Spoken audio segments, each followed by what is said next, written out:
Non si può scaricare sull'ultimo anello magari quell'aziendina piccola che ha preso l'appalto in maniera anche strozzata e scagionando invece la stazione appaltante o la ditta grossa che appalta i lavori alle aziende piccole, mantenendo magari il grosso del guadagno. Parte dal referendum alla CGIL più caro Mauro Visentini, il quarto della lista tra quelli proposti proprio dal sindacato. È il quesito che riguarda l'esclusione della responsabilità solidale di committente, appaltante e subappaltante negli infortuni sul lavoro. Si vogliono eliminare le misure che impediscono, in caso di infortunio sul lavoro negli appalti, di estendere la responsabilità all'impresa appaltante. Una realtà, denuncia la CGIL, quella dei subappalti, che proprio nell'operoso Veneto ha fatto la sua fortuna con il gioco a ribasso del costo del lavoro. È presente in quasi tutti i settori, dal settore pubblico, dove ci sono gli appalti e i subappalti alle varie cooperative e varie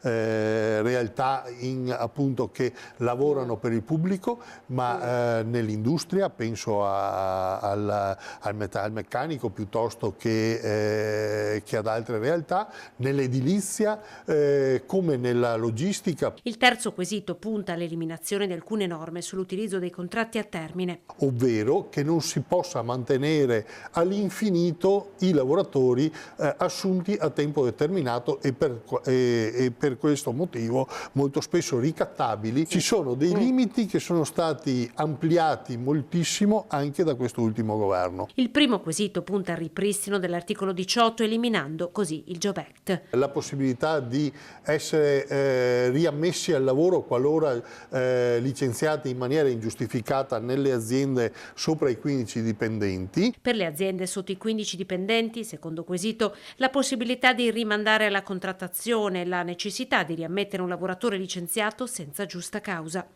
Non c'è ancora la data per partecipare al referendum.